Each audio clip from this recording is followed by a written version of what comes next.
My memories of this church and its physical facilities goes back to when I was 1 year old up until now, where we are sitting on the corner of Washington and Lumpkin was the residence of the preachers who were in this church. And the first one I remember is Dr. Lester Rumble, was back in the 30s, and then we moved ahead.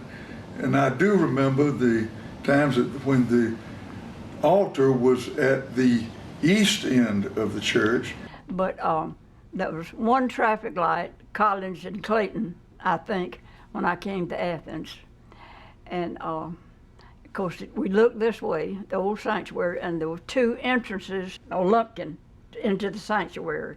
And everybody sitting here in the sanctuary saw everybody coming in the front door. The choir was not robed, and the big ladies' hats bumped each other.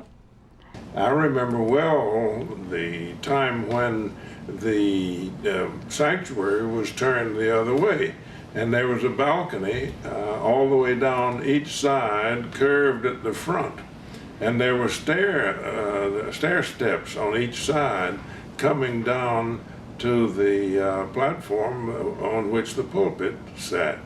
And it was traditional for the ministers participating in that service to come down each side on that balcony and more or less float down those steps. My wife said she held her breath every day waiting for one of them to trip and fall down. And sometimes I would be one of those too, because I usually participated as one of the assistants in the morning service.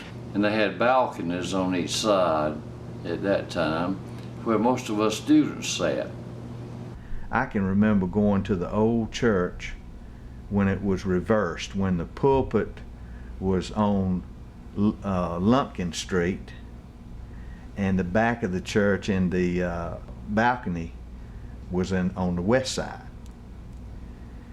And we used to have these chairs with the bamboo seats in it, the woven bamboo seats, and you could sit there and you could kind of rock back in them. You know how as a kid you'd rock back in them?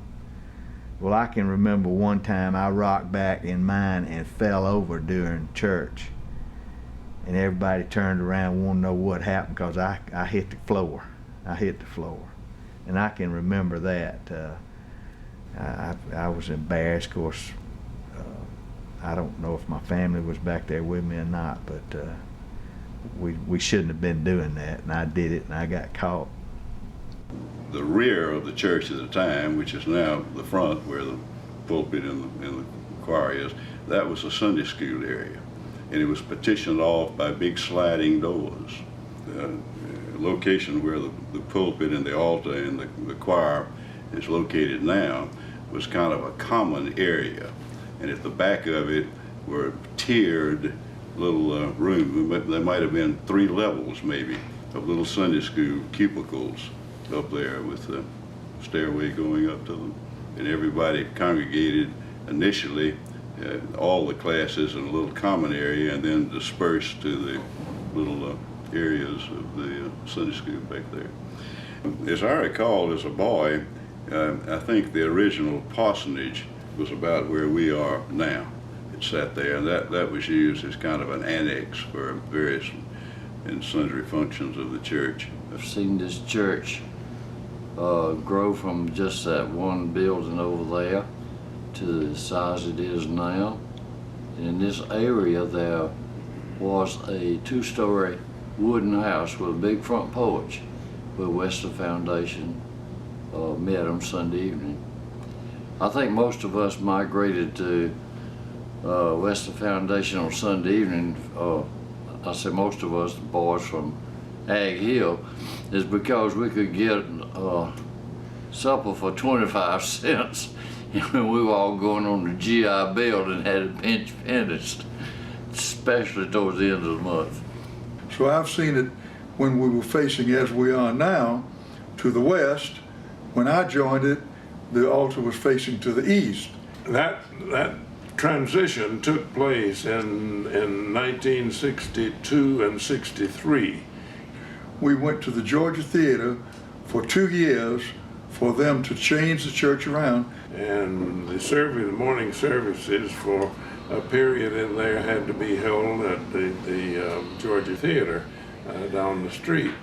And in somewhere in the early summer of 1963, the project was completed and they held their opening service in the newly decorated and relocated sanctuary.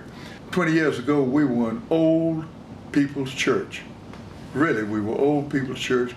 Now we are youth oriented. It's the most marvelous evolution that I've ever seen, with the music and the singing and the people coming just as they build baseball fields and people come. So it's been a great experience.